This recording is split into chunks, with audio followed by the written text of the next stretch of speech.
Good evening and welcome. If you found yourself here tonight, searching for calm in the hush of history, you're in the right place.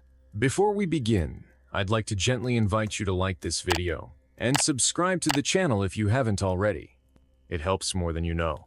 And while you settle in, tell me in the comments, where in the world are you watching from? I always love seeing the places this quiet corner of the internet reaches. Now, close your eyes or let them drift gently toward the horizon of your thoughts, because tonight, we are going to step carefully through one of the darkest and quietest corners of our past. We are going to talk about hunger, not the kind that comes before dinner, but the kind that lingers like shadow, the kind that strips everything soft from the soul. We are going to talk about famine. But more importantly, we are going to talk about how people survived it. Because they did. Because they always do, but nobody ever tells you how. It begins, as it often does, with silence. The birds quiet first, then the fields, so loud in summer with the whisper of grain, fall still. The wind keeps blowing, but it carries nothing. And then, beneath all that quiet, the people begin to feel it. Not right away. First, it's just the bread a little thinner, the soup a little more water than root. But then, the root is gone, and the bread is just memory. It happened again and again. In villages where the roads ran like veins through farmland. In cities where the ships stopped coming and the storehouses echoed hollow. Famine came like a fog. Slow, and then all at once. And through it, people endured in ways that weren't written down, because they weren't heroic. They were ordinary, but they mattered. You see, survival in famine isn't always dramatic. It's not always theft or riot or rebellion. Sometimes it's a mother cutting her portion in half again and again. Sometimes it's a man trading the last thing he loves for something he hates that will keep him alive another day. Sometimes it's children learning to dig for edible roots with fingers that used to hold quills or marbles or thread. In Ireland, during the Great Hunger, families survived on nettles and wild garlic. They walked for miles to find seaweed and limpets clinging to rocks.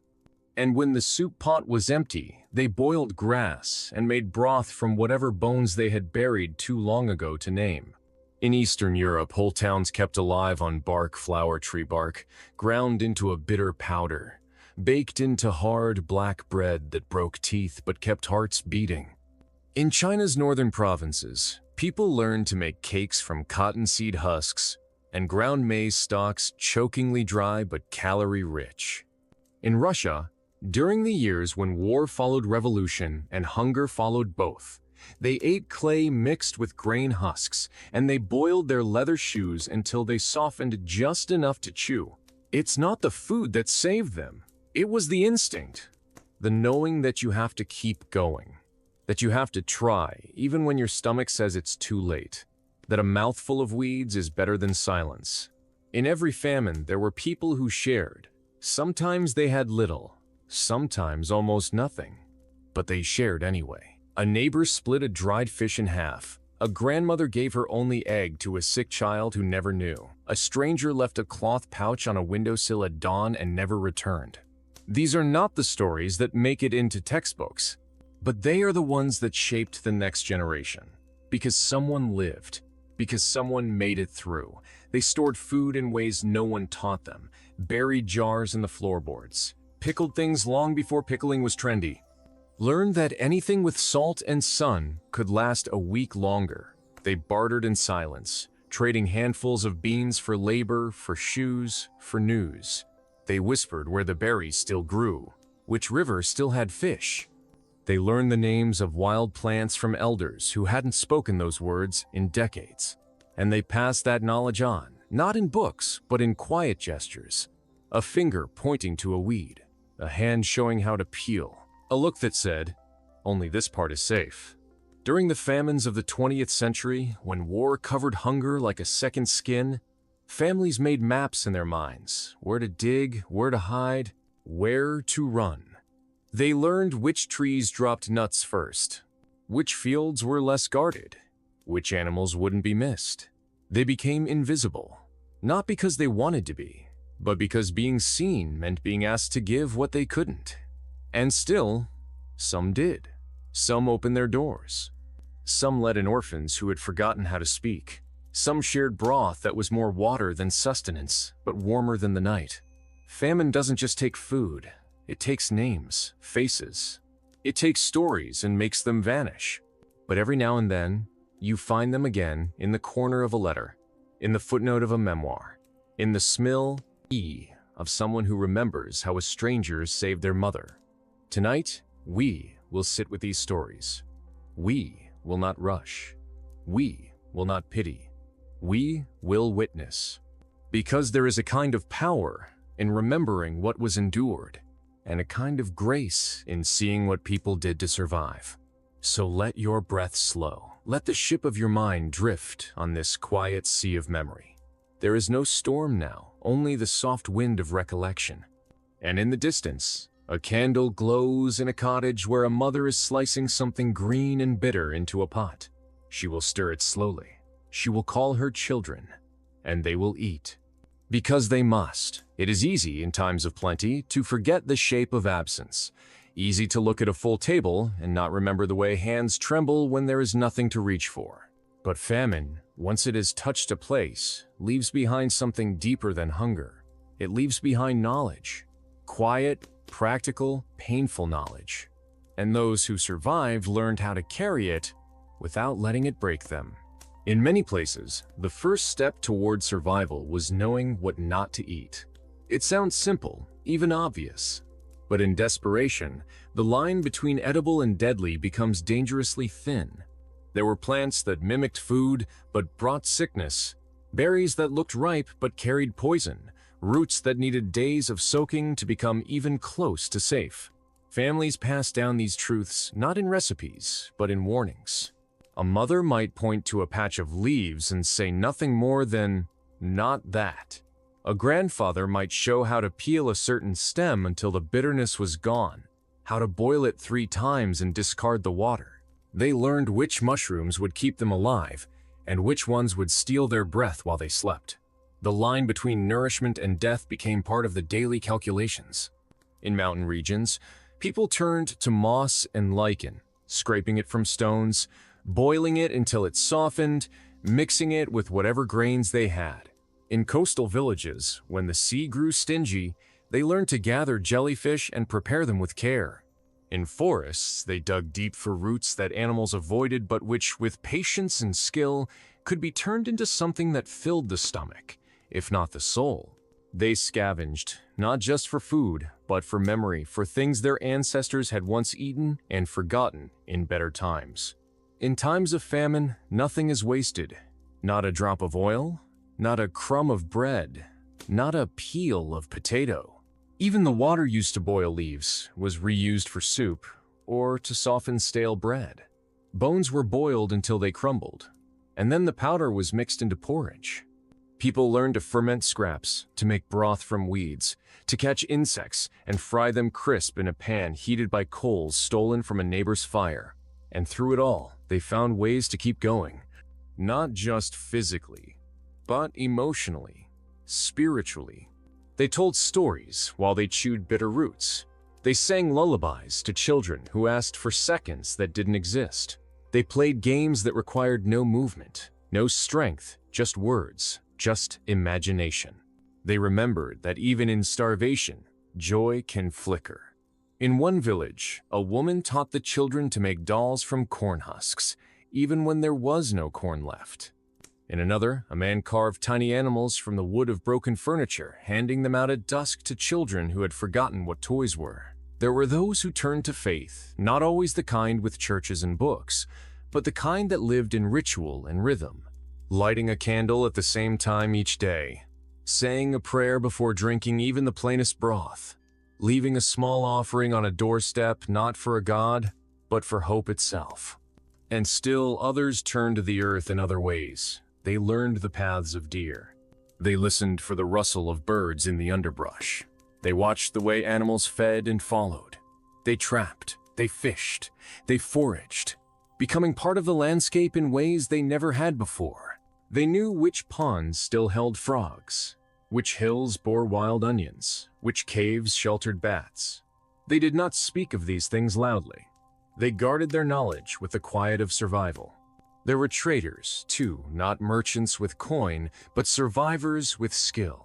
A woman who could spin wool from dog hair, a man who could sharpen blades with stone and spit, a child who knew where the wild eggs were laid.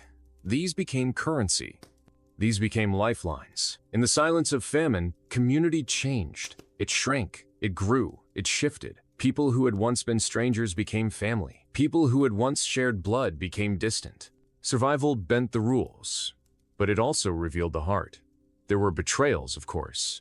A hidden cache stolen. A child left behind. But there were also miracles, small, quiet ones. A stranger giving away the last of his salt. A fire shared without a word. A map drawn in the dirt with a finger pointing to a tree where burr eyes still grew. Through all of it, time passed. Slow, uneven, cruel. But it passed. And in its passing it left behind those who had learned to listen. To the land. To each other. To the whisper of hunger that said, "Not yet. Keep going." They did not think themselves heroes. They did not expect monuments. They were tired. They were thin. But they were alive. And they knew things now, things no book would ever record. Things no ruler would reward. But they were truths just the same. Carved into muscle. Breathed into memory. Passed on in silence. When famine stretches past days and into weeks, when weeks turn into seasons and seasons into memory, something changes deep in the marrow of those who endure. Hunger becomes a rhythm, a presence, not a sharp pain but a dull companion, like a stone in the shoe that can no longer be removed, only walked with. The world shrinks. A village once full of voices becomes a hush broken by footsteps. A market square becomes an echo. The calendar stops marking festivals and begins marking deliveries, rainfalls, rumors, and still, somehow, the people remain. In many places, survival began with observation. They watched animals how the birds pecked, where the goats dug, what the squirrels carried away and buried. They learned. If the deer avoided a certain berry, so did they. If the dogs sniffed but did not eat, they waited. If the crows returned again and again to a patch of ground, they followed. Nature, when listened to carefully, had always whispered its secrets. In the highlands, where snow choked the earth and frost claimed the fields, they turned to mushrooms that grew in cold, to roots that clung deep to warmth, to bark that could be scraped, soaked, and ground. In the desert, they watched the wind and knew when to dig for tubers that stored moisture, when to shake the thorns of a cactus for hidden sweetness, when to wait until the moon called out the insects. In the wetlands, they boiled reeds and sliced cattails, peeled lily roots and sifted through the mud for snails. And still, they endured. Hunger made artists of them, not painters or poets, but artists of adaptation. A mother learned to make flour from acorns, leaching the tannins day after day, until the bitterness was gone. A father carved spoons from driftwood, trading them for dried peas.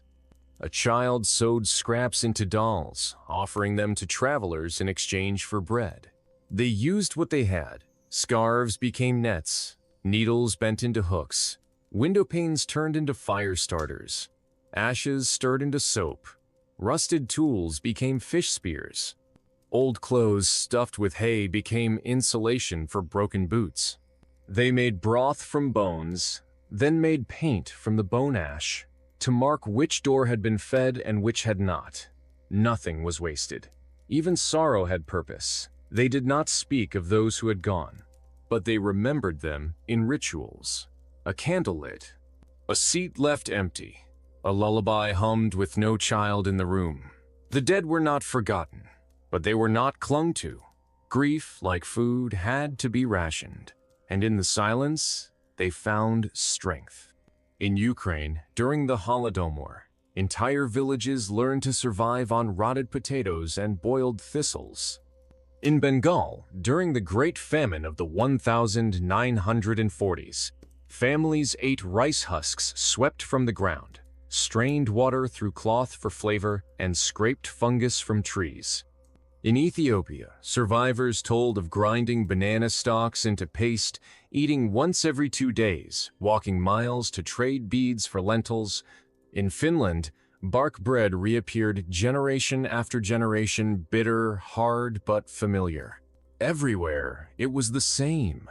Different plants, different names, but the same hunger and the same will to endure. And in time, the sky changed. The rain returned. The crops grew again, hesitantly, as if unsure they would be wanted. The markets reopened. Children laughed again. Slowly, carefully, the people emerged. They were thinner, quieter, older, even the young. But they carried something now. Not just memory, but method. In the years that followed, they planted more than they needed, stored more than they used, taught more than they spoke. They pickled even when fresh was available. They dried meat in summer.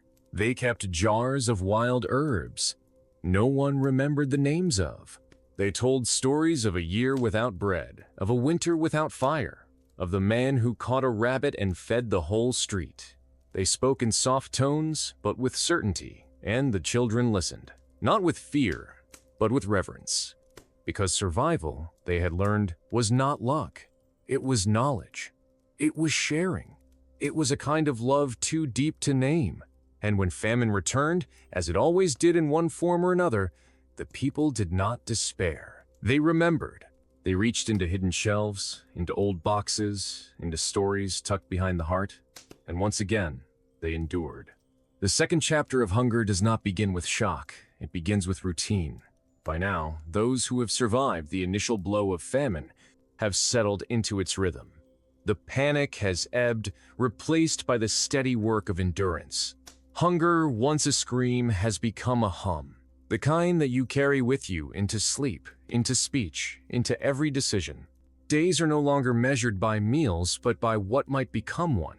The people wake early, not because they are rested, but because daylight is precious, and so is the quiet that comes before movement. They rise with the sun because that is when the dew is thickest, when the roots are loosest, when the silence is least likely to be broken by the desperate. They rise and they gather. Leaves, stems, insects, stones with salt crusts, seaweed if near the coast, moss if in the forest, anything that might hold flavor or at least texture. In these times, even texture matters. Something to chew gives the mouth something to do, and sometimes that is enough. In the Baltic North, they turn to pine bark, scraping the cambium layer, drying it, grinding it to powder. It does not taste good, it does not fill, but it sustains. In the mountains of Anatolia, families boil bulbs from wild tulips. The bitterness is overwhelming, but it's better than nothing. In South America, during the long droughts of the past, people made bread from the pulp of cactus fruit, baking it on stones warmed by fire that had been fueled by dried dung and twigs gathered one by one. Hunger made them alchemists. In every famine, the art of making something out of nothing reappears. Grass becomes stew. Pebbles boiled in water become stone soup. A fiction told to comfort the children. Ashes are stirred into porridge, not for taste, but for bulk. And always, always, salt is sacred. Not the white crystals in jars, but salt from sea brine, from rocks, from tears even. It preserves, it seasons, it heals. Salt becomes a currency, a prayer. They barter, these people. A handful of dried mushroom for a strip of bark. A story for a secret spring. A map scratched in dirt for a promise. Trade does not stop during famine. It becomes quieter, more intimate, less about value, more about survival. A needle is worth a loaf of bread. A song is worth a place by the fire. A scrap of cloth is worth a blessing. And so the days pass, one into the next, not with fanfare, but with footsteps. They walk miles each day, not to travel, but to search. The same paths again and again, sometimes finding, sometimes not. Sometimes pretending to find just so their hands have something to carry home. In silence, they learn each other's rhythms. Who rises early? Who scavenges best? who has been growing quieter, thinner, more distant. No one says it aloud, but everyone knows. There are games even now. The children, though hollow-eyed, still play. They kick stones. They whisper jokes. They chase shadows. The human spirit bends but does not always break. Some of the elders teach rhymes that are really recipes disguised as songs. Boil it once, boil it twice, add the leaf, and stir it thrice. Not for food, for memory, for the hope that someone will remember. And some of the youth dream still, not of feasts but of futures, of what they will plant when the rains return, of what they will build when the fields are green again, of what they will tell their children if they live long enough to have them. Stories are food too. In some villages, the people gather at dusk and tell tales of famines past. Not to frighten, but to comfort. Do you remember the year the river froze, and we ate lichen from the rocks? Someone will say, and others will nod. That was the year of the blue moon, someone adds. And the story begins. Not always accurate, not always complete, but shared. And in the sharing, they become full. Just a little. At night, the cold returns. Hunger lives in cold. It sharpens it. A warm body is a luxury. They sleep huddled close. Not from affection, from necessity. Blankets are thin. Fires are weak, but they survive. They always do. The morning after is the same as the morning before. But in that sameness is strength. In that rhythm, there is resilience. They make tools from bone. They trap birds with thread. They mimic animal calls to lure prey. They survive by becoming part of the silence. And in that silence, there is a strange kind of peace, not comfort, but acceptance. A knowing that this is not forever, that the earth remembers, that the sky forgets and then remembers again. And when it does, when the rain falls, or the frost lifts, or the fish return, they will be ready. Because they never stop preparing, even in hunger, even in silence, even now. As famine stretches into its second season, the hunger shifts again.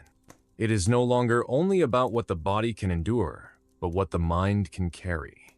People speak less now, not from despair, but from economy. Words, like food, are rationed. Too many and you lose the strength to listen. Too few and you forget the sound of your own voice. But still they endure. Still they adapt. They learn to watch the wind. They learn to listen to the trees. They know the signs now when the birds are too quiet, when the frogs disappear, when the clouds build but do not break. In these silences they find truth, and in truth they find ways to continue. Hunger makes monks of men and women of steel. Not all survive, but those who do become something new. Not harder, not colder, just quieter, calmer. They have stared into the eyes of need and found stillness there.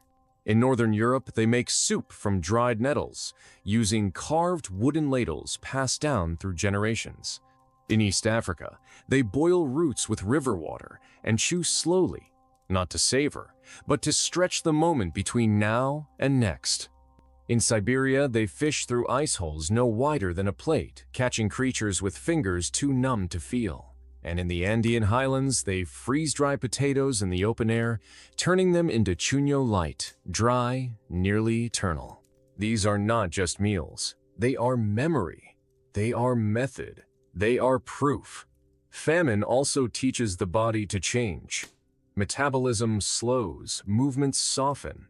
People walk less, talk less, blink more slowly. Everything becomes a calculation. Is this step necessary? Is this word worth the breath? They conserve not just food, but energy, warmth, hope. And yet, there is invention. Always invention. A pot with a cracked lid becomes a smoker for fish. A pile of stones becomes a windbreak. A broken bowl becomes a mold for drying pulp into cakes. Children learn to trap rodents with string and shadow. Elders teach which barks can be chewed, not for food, but to calm the stomach. Hunger does not stop knowledge. It sharpens it, makes it urgent, makes it sacred. There is sharing still. A handful of lentils passed over a fence. a scrap of salted meat given to a stranger, a mother giving her last bread to a neighbor's child, because her own has already gone. These are not grand gestures. They are quiet, daily, instinctual, and they are what keep communities alive. In famine, governance often fails. Laws stop applying, markets collapse. But beneath the ruins, something else grows. A code, a rhythm, a way of living that depends not on rules, but on relationships. Who can you trust? Who will help? Who remembers the old path to the spring? These questions become more important than any currency. And in answering them, people rediscover what it means to belong. There is ingenuity, too. Fermentation returns. Yeast caught from air. Pickling with vinegar made from spoiled fruit. Storing food in pits, sealed with clay and ash. People become scientists of survival. They test, they fail, they try again. Always with hope. Always with the belief that tomorrow might offer just a little more. And when it doesn't, they endure that too. In China's rural provinces, they survive on millet husks, swept and sifted, steamed until soft. In Greenland, they dry fish guts and rehydrate them with snow. In the Middle East, they make stew from dried yogurt, wild onions, and a pinch of spice saved from better days. Everywhere, the principle is the same: stretch, soften, survive. Days blur into each other now. Time is marked not by meals, but by moments. A new sprout pushing through frozen soil, a bird returning to its nest, a child's laugh, rare but real. These become the calendar. These become the measure of hope. Even music survives. Quiet songs, work songs, songs with no words, just breath and tone and rhythm. They carry them on the wind, hummed while digging, murmured while stirring, sung to sleeping babies too hungry to cry. The famine becomes part of the music, and the music becomes part of the memory. Even in starvation, there are stories, tales of gods who fed the poor, of animals who sacrificed themselves, of ancestors who planted seeds with tears. These stories nourish in a different way. They remind people they are not the first to suffer. They will not be the last, but they are part of a lineage, a line that survives. In the end, famine is not just about food. It is about what remains when food is gone. Will you share your last bowl? Will you teach what you know? Will you look at the sky and still believe the rain will come? The ones who survive are not always the strongest. Often, they are the softest. The ones who bend, who whisper, who remember how to find sweetness in the bitter, light in the dusk, warmth in the thinnest thread of community. And when the famine ends, and it always does, eventually it is they who lead the planting. They who light the fires. They who teach the songs again, because they remember, not just the hunger, but the ways they lived through it. The final chapter of famine is never loud. It does not end with feasts or fireworks.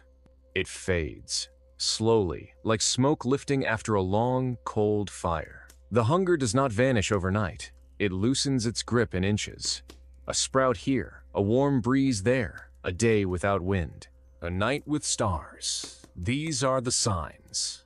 The people notice them, quietly, without celebration, because celebration takes energy, and energy is still too precious. They watch, they wait. A green shoot rises between stones where nothing had grown for months. A bird returns to its nest near the rafters. Someone finds a frog in the shallow ditch where even the water had dried. These are the markers, not of abundance, but of possibility. And possibility is all the starving truly need. By now, they have learned how to live on breath, on rhythm, on repetition. Each day, a soft echo of the last. Wake, search, boil, sip, sleep. The cycle sustained them when food could not. And now, as food trickles back, they do not rush. They remember. They plant cautiously. One seed, two. They do not eat the first fruits. They save them for next time, because there is always a next time. This is not pessimism. It is wisdom. In Ukraine, the survivors of the Holodomor told their grandchildren to never waste a crumb. They kept stale bread in pockets. They pickled everything. In Ireland, After the Great Hunger, mothers whispered warnings to daughters over boiling pots of soup. Keep a second pot hidden, always. In Ethiopia, elders still bury jars of dried grains beneath trees, maps to them passed on like blessings. In Finland, old women wrap mushrooms in paper and place them in tin boxes, tucked behind walls. They are not paranoid, they are prepared. The famine taught them that fortune is fragile, and they listened. Now, as the soil softens and the rains return, the people move with reverence. Every meal is ritual. A boiled root is served on leaves, the steam rising like incense. A handful of wild garlic is chewed slowly, eyes closed, as if in prayer. A bird, caught and stewed, is divided among 10 mouths, each person taking a turn to dip bread into the broth. Bread, real bread, the taste of yeast, of crust, of something made, not found. It brings tears. No one hides them. Hunger has stripped away shame. They have cried for worse. Now they cry for hope. The body recovers slowly. Bones strengthen. Eyes brighten. Hair thickens. Laughter returns. First as coughs, then as songs. Children begin to run again. Elders begin to stand without leaning.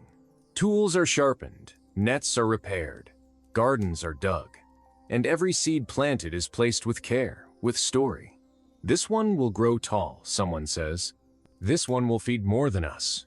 They believe in what is coming, not blindly, but because they have survived. Survival is proof of possibility, of continuity, of worth. They look to the future with the eyes of those who remember everything. And they teach. This is the true end of famine, not when the hunger stops, but when the lessons are passed. A girl is shown how to strip bark from a tree. A boy learns to dry mushrooms over a low flame. A teenager is taught to listen to wind before planting. A child is taught the lullaby that is also a recipe. They become archives, living ones. The famine ends, but the story stays. Etched in cellar walls, written in the bones of pots, threaded into the seams of aprons, mapped in gardens. And the people, they walk forward. Not triumphant, but whole. Not forgetful, but healed. With every meal, they remember who fed them when there was nothing.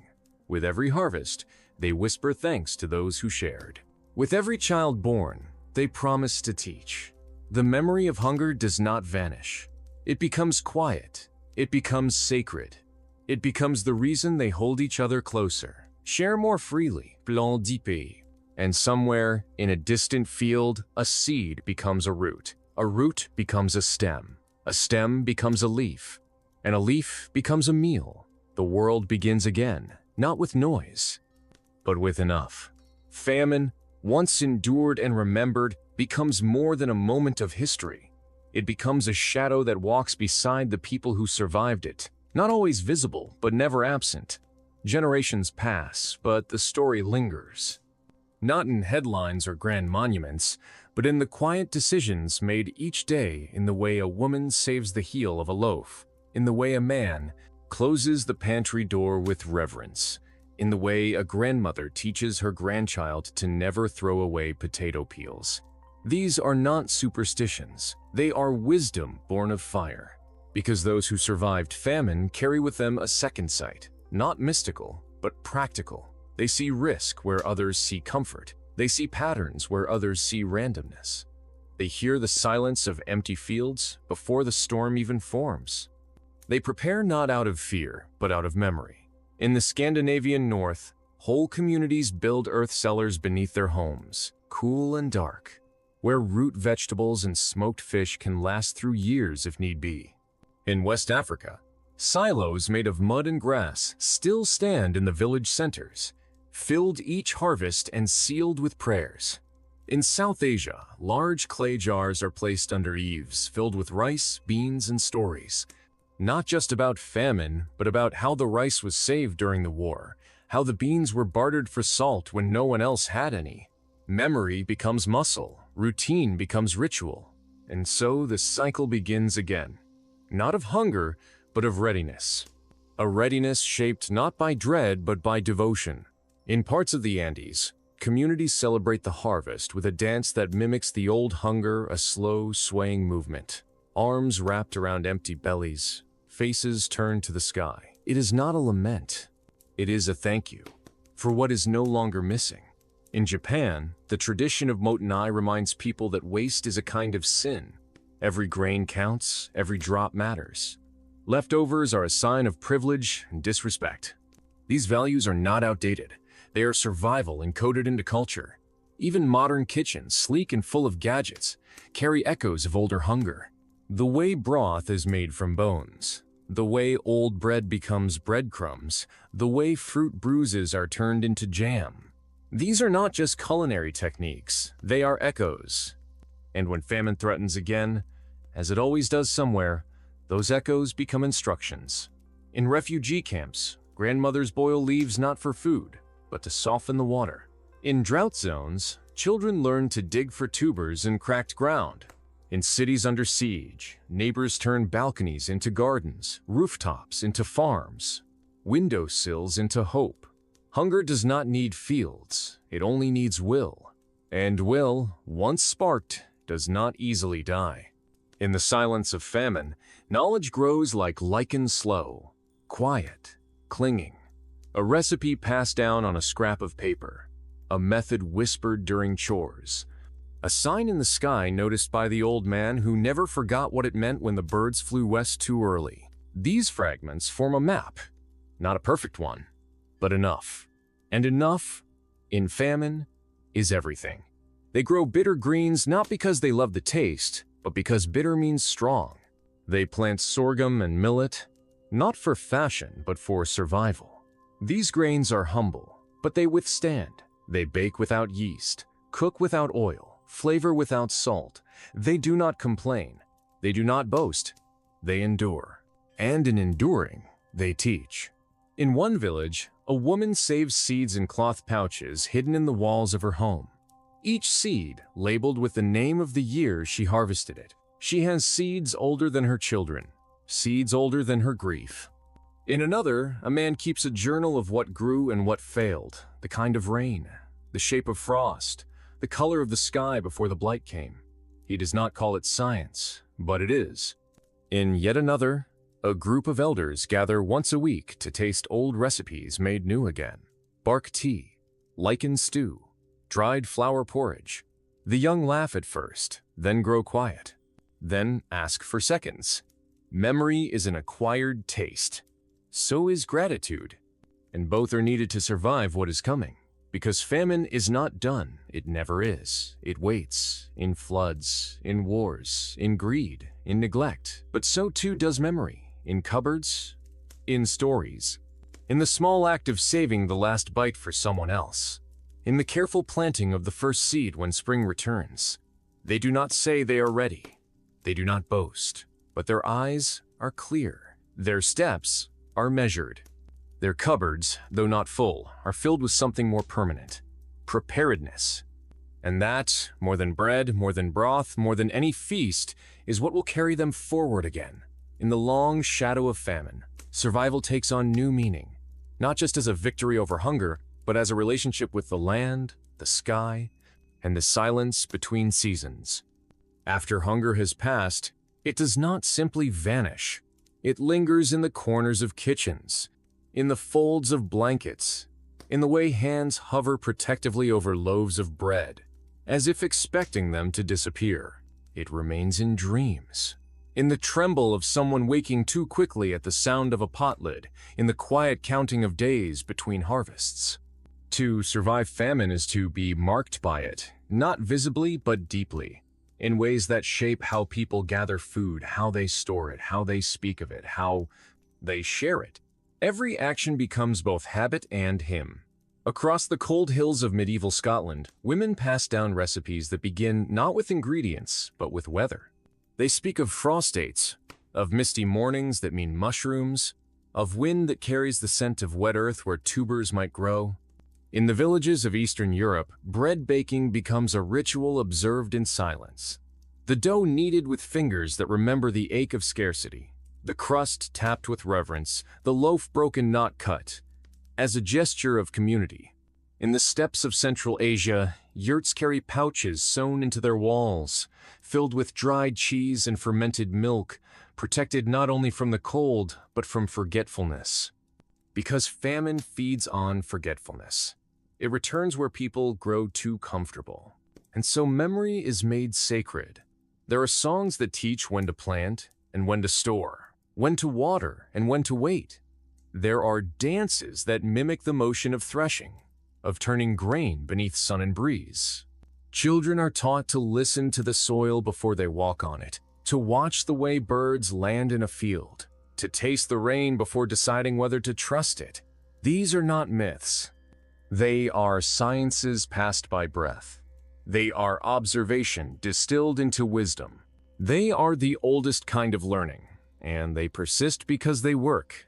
In famine, time is measured differently, not by the ticking of a clock, but by the thinning of the waist, the sharpness of the cheekbones, the hush that falls when a pot is uncovered, and there is less than yesterday. Scarcity rewrites calendars. It turns hours into chances.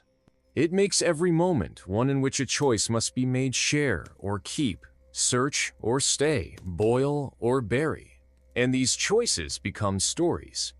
In Iceland, there is a tale of a family who survived a volcanic winter by eating moss and dried fish skins, singing every night to remind themselves they were still human. In Ethiopia, families recall how one man climbed a mountain each day to find wild honey, enough for one spoonful, shared among 20. In Japan, the tale of a grandmother who survived on chestnut skins lives not because it is dramatic, but because it is real. Quiet endurance. That is the common thread. Not heroism, not defiance, but gentle persistence. In famine, loudness fades. It is the quiet that survives. The quiet of a pot slowly boiling. The quiet of feet on packed earth. The quiet of eyes meeting across a table and understanding without words. Communities that endure famine often do so not because they have more, but because they share more, because they organize, because they listen. In some regions, communal granaries are watched over not by guards, but by elders who remember the cost of betrayal. These granaries are opened not by decree, but by consensus, when the signs appear: wilting leaves, fewer birds, brittle stalks. And when they open, they do so with ceremony, not of wealth, but of weight. Each person takes only what they need, and every handful is measured by memory. Elsewhere, barter networks form without currency. A bundle of herbs for a cup of oil, a story told well in exchange for fish, a song shared in exchange for silence. Famine erodes formality. It returns people to essence, and in that essence, there is resilience. In the frozen plains, people carve caves into snowbanks to keep food from spoiling. In the deserts, they dig deep wells and share their water, even when it tastes of stone. In the jungles, they string up leaves to catch morning dew, drinking it drop by drop, holding the leaf like a chalice. These are acts of reverence, not desperation. And in these acts, something stronger than hunger is born, something slower than panic, something more enduring than fear. It is called community, and it is fed not with food, but with care. In the monasteries of medieval Europe, monks kept seed libraries, not because they feared famine, but because they remembered it. They grew plants no one else valued: nettles, burdock, dandelion, not for medicine, but for sustenance. These were not weeds to them. They were resilience in leaf form. They were green proof that nature would always offer something, if one only learned how to see. And seeing, truly seeing, becomes a skill honed in famine. People notice the way moss curls when dry, the way bark feels just before rain, the way insects swarm when the air grows heavy. Hunger trains the eyes. It teaches patience. It teaches to wait, to watch, to wonder. And in this slowness, life is found. Not grand, not abundant, but enough. Enough to carry one more day, one more meal, one more story. And story, above all, is what endures. Because when the fields are bare and the rivers shrink and the sky withholds its mercy, it is the story that feeds. The story of the woman who boiled stones until her child fell asleep. The story of the man who walked 3 days for one potato and came back singing. The story of the village that lost everything but each other. These are the feasts of famine, and they are remembered. There is a moment after famine that cannot be seen from the outside. It is not when the rains return, nor when the granaries begin to fill, nor even when laughter begins to emerge again between spoons and sips. It is a quieter moment, one no historian records, no painter captures, no monument commemorates. It is the moment when someone lifts a piece of bread to their mouth without guilt. That is when you know a famine has truly ended. Guilt is one of hunger's cruelest aftershocks. It clings to those who survived, to those who shared too little, to those who had just enough. It is quiet and persistent. It lives in the memory of that one time someone ate in secret, in the memory of choosing one mouth over another, in the memory of not being able to help. These memories do not fade. They are not meant to. They become the soil in which a different kind of care is grown. Because famine does not only teach people how to survive, it teaches them how to protect, how to remember, how to endure even when the fields are green again. In post-famine years, entire villages organize their days differently. A portion of every harvest is set aside not for sale, not for celebration, but for silence, for the time that may come again. These stores are hidden in plain sight, behind false walls, beneath floorboards, within hollowed-out logs. Not because they fear theft, but because they understand the weight of forgetting. Forgetting is the beginning of hunger. And so they remember. Every year, on the same day, they cook the same meal they once ate in famine-bitter roots, stale bread, broth made thin on purpose. Not to punish themselves, but to keep the story intact. Children are made to eat it. Not all understand why. But one day, when the sky stays dry too long, when the stores are low, when the animals grow quiet, they will. And they will be grateful for the story. In regions once devastated by hunger, even architecture remembers. Roofs are built with shallow angles to collect rainwater. Kitchens are placed near gardens. Walls are made thick to preserve warmth, to lessen the need for fuel. In Spain's parched plateaus, entire houses are carved into stone, cool in summer, warm in winter, low maintenance, efficient. In Nepal's terraced hills, homes are built with grain lofts above the sleeping quarters, so the warmth of bodies rises to protect the seed. In these places, the line between survival and living is blurred on purpose. Every element of the home is a response to hunger. In clothing too, famine leaves its mark. Aprons with deep pockets, coats that double as blankets, belts that hold knives, jars, spoons, shoes repaired 10, 20 times, made to walk far in search of food or firewood or mercy. And in language, the signs are clearest. Entire vocabularies emerge around scarcity.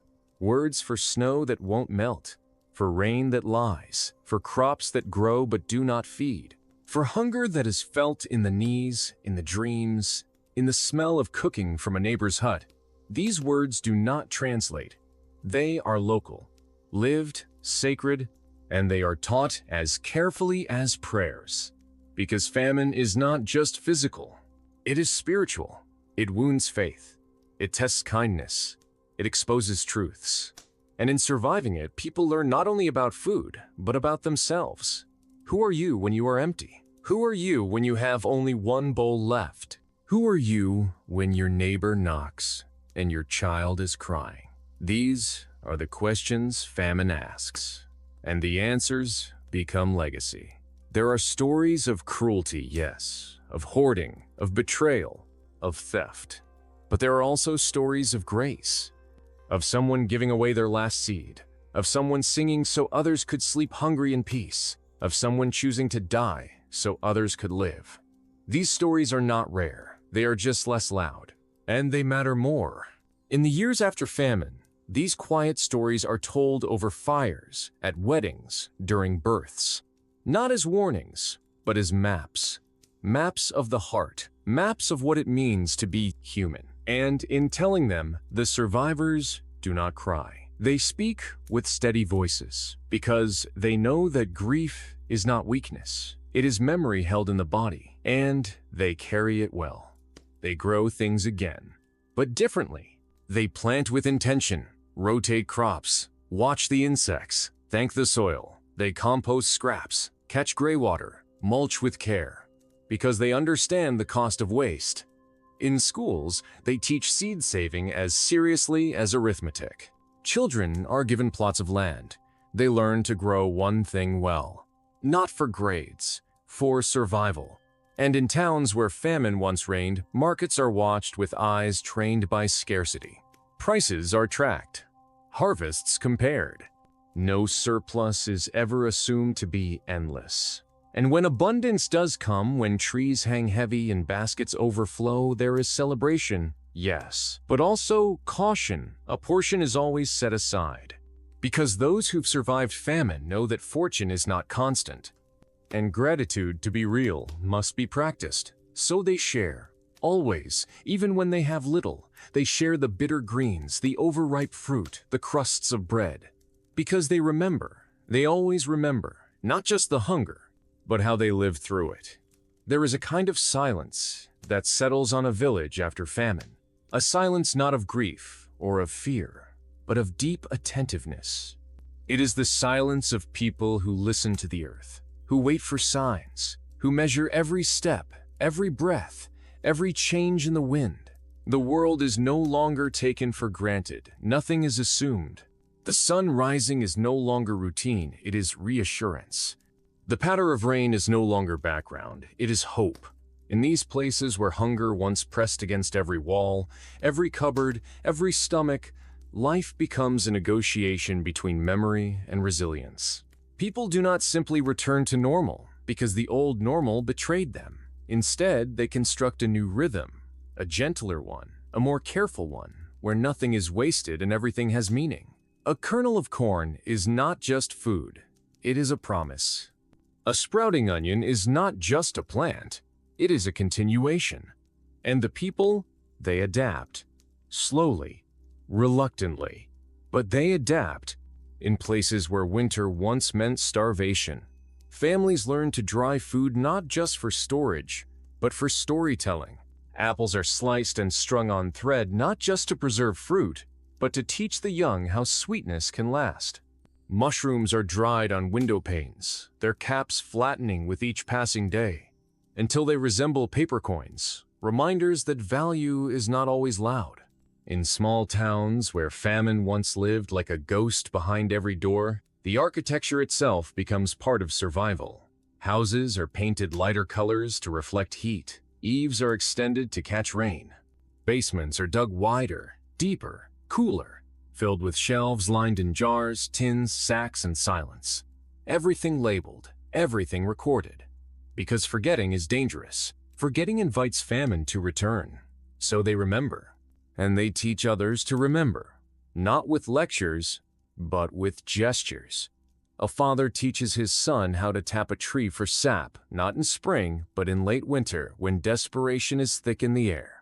A mother shows her daughter how to find nettles among snowmelt, how to harvest them without pain, how to cook them into something that tastes of strength. Elders walk the fields with the youngest, naming weeds not as nuisance, but as nutrition. And in this way, the famine does not vanish.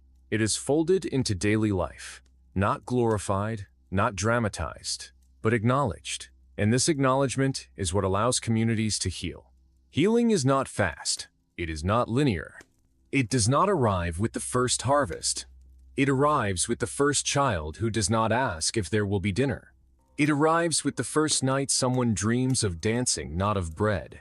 It arrives with the first song sung without bitterness. And when healing does come, it brings a kind of quiet celebration, meals eaten without apology, fields walked without fear, cupboards opened without trembling. In the years after famine, children are taught more than reading and numbers. They are taught listening. Listening to birdsong that signals change in season. Listening to wind direction, to cloud shapes, to the absence of bees. In this listening, they learn to notice. And in noticing, they learn to prepare. It is not paranoia. It is wisdom born of loss. In towns once hollowed by hunger, there are festivals not of excess, but of gratitude. Small gatherings where people bring dishes made from old famine foods, barley cakes, dried root stews, soups of boiled rind, and they eat them not because they are hungry, but because they remember. And after they eat, they sit in circles and tell the stories. Not just of who survived, but how, who shared, who walked miles, who stayed behind so others could go. These stories are the inheritance, and they are guarded more fiercely than gold. Because it is one thing to know what hunger feels like. It is another to know what it teaches, what it reveals, what it demands. And in these post-famine years, people live with a kind of humility that the rest of the world forgets. They do not complain when harvests are lean.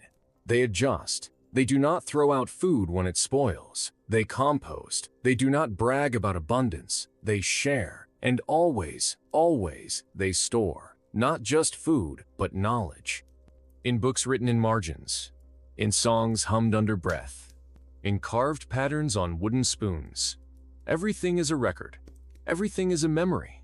And so, even as the world changes, even as seasons grow strange, even as floods and fires and wars reshape the map, these people are not lost. They are anchored, not to a place, but to a way of being, a way that listens, a way that remembers, a way that prepares not in fear, but in love. Because to survive famine is to fall in love again with the soil, with the sky, with the scent of boiling water, with the sound of footsteps returning home. And that love, once felt, does not fade. It deepens. It steadies. It becomes the reason to keep going. Even when the cupboards are low, even when the rains are late, even when the news grows dark, they go on, planting, saving, sharing, because they know something most people do not. They know that survival is not an instinct. It is a choice, made quietly, repeated daily, taught slowly, carried gently, and passed hand to hand, voice to voice, seed to seed, across generations that may never know the taste of famine, but will always know its lesson. To speak of famine is not simply to recount a period of hunger, but to enter into a deeper conversation with time itself, to listen to the way memory folds into the body, how silence becomes a kind of language passed down in gestures, in rituals, in the daily rhythm of life that emerges slowly, carefully, after the last empty pot has been cleaned and the first cautious harvest has begun to return. Famine is not simply a lack of food.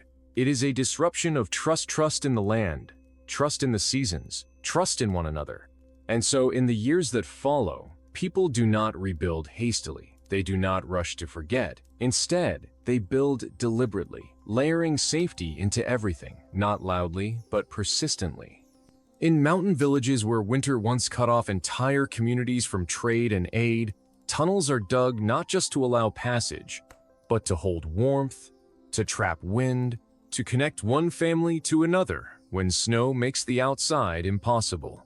In marshland regions, platforms are built on stilts not only to lift homes above water, but to create a place for shared stores, where grain and dried fish are kept not under lock, but under mutual promise. In places where firewood once ran out before the thaw, stoves are redesigned to use less fuel, meals are cooked communally to preserve both wood and warmth, and neighbors rotate cooking duties not just for efficiency, but for togetherness. Because in famine, solitude is deadly. The people who survive are often not those with the most, but those with someone to lean on. So they build not only physical infrastructure, but emotional scaffolding. In small towns across Eastern Europe, a tradition persists of keeping a quiet cupboard, a single drawer or shelf where a family places one item each month, something edible, something useful, something small but meaningful. This cupboard is never touched unless famine threatens again. It is a ritual of preparation, yes, but also of respect.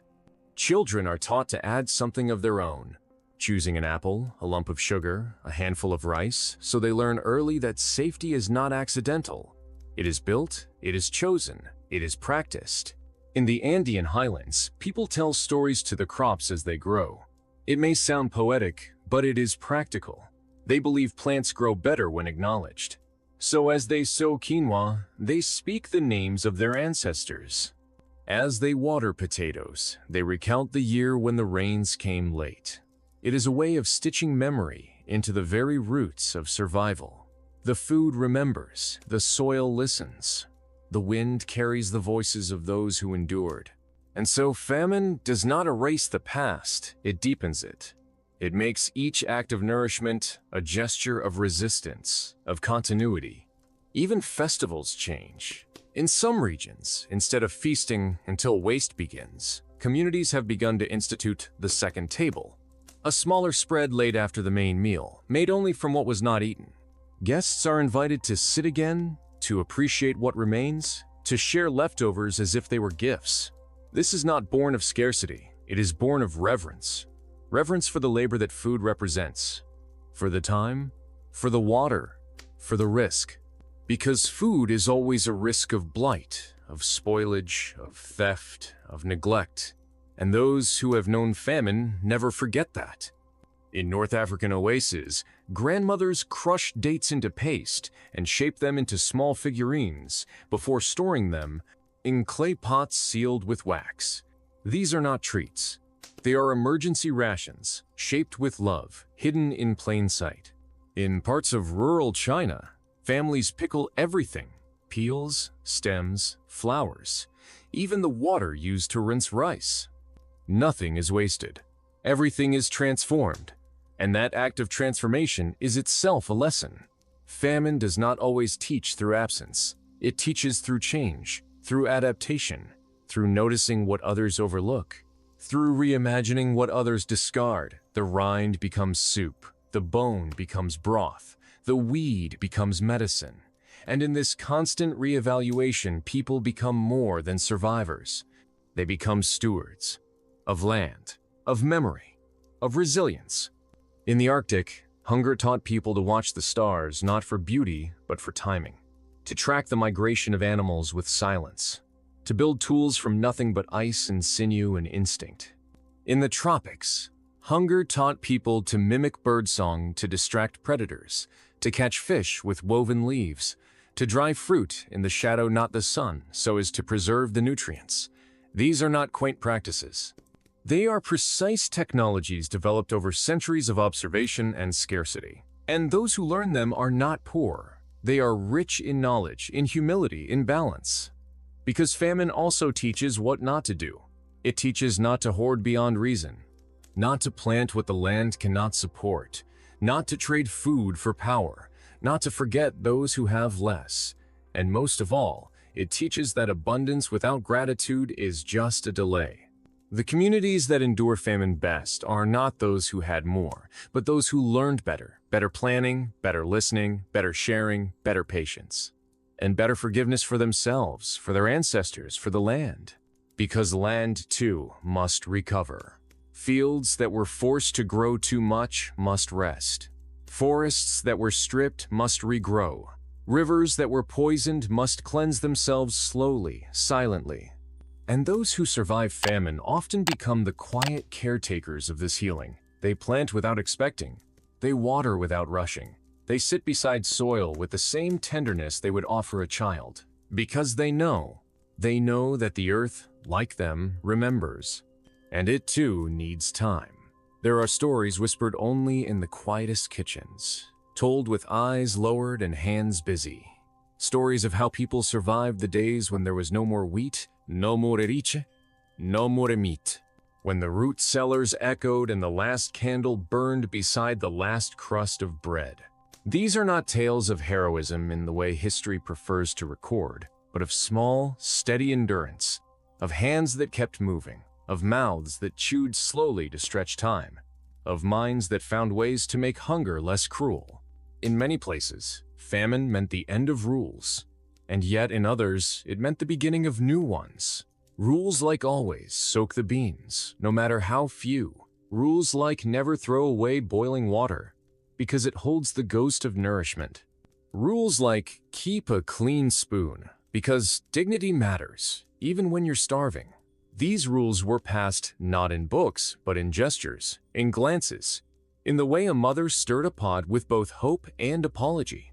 In Iceland, where volcanic winters once blackened the sky and stole entire seasons, people learned to eat moss, to render lichen edible through patient boiling, to trap birds with nets fashioned from horsehair and snow.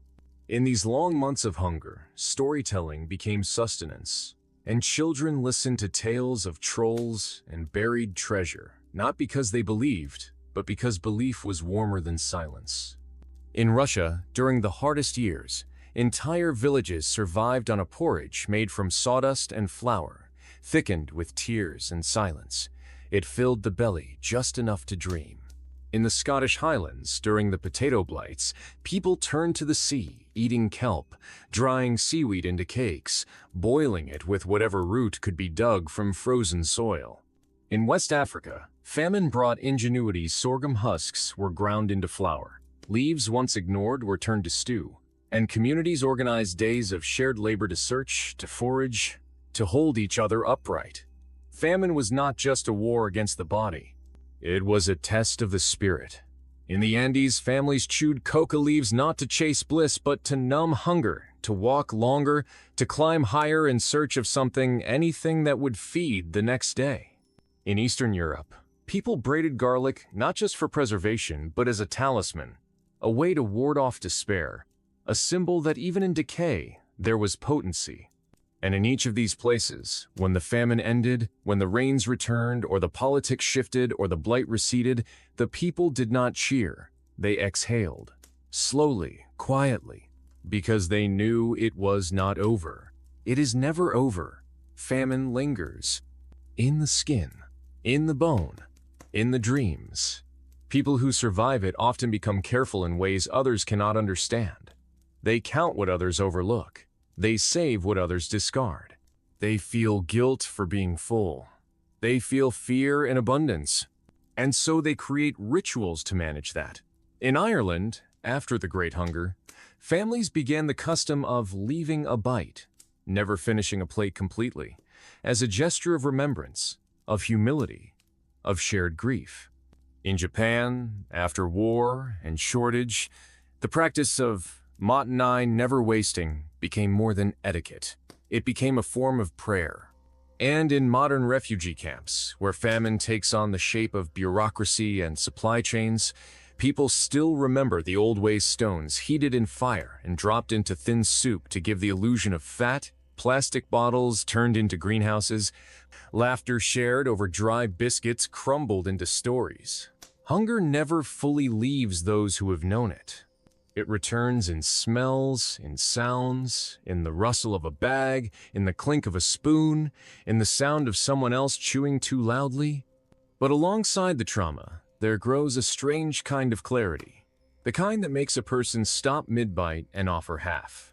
The kind that lets someone eat last without complaint. The kind that turns scarcity into community. Because in famine, generosity is not about charity. It is about survival. You live because someone else gave. You endure because someone else waited. You continue because someone else remembered you. And so, in the years that follow, the survivors remember others. Always. They become the ones who bring extra, who plant more than needed, who check in just in case, who save seeds in envelopes and keep bread in the freezer, and always know where the nearest water is. They are not paranoid. They are prepared. And through them, the famine speaks, not in fear, but in wisdom, in patience, in rituals so small they seem invisible. A child taught to peel a potato with care, an elder humming while shelling beans, a stranger handing you an apple with 2 hands. These are not acts of politeness. They are echoes of survival. And if you listen, truly listen, you will hear the old hunger not as a scream, but as a whisper. A reminder, a rhythm, a reason to thank the soil, a reason to chew slowly, a reason to live with a little more grace.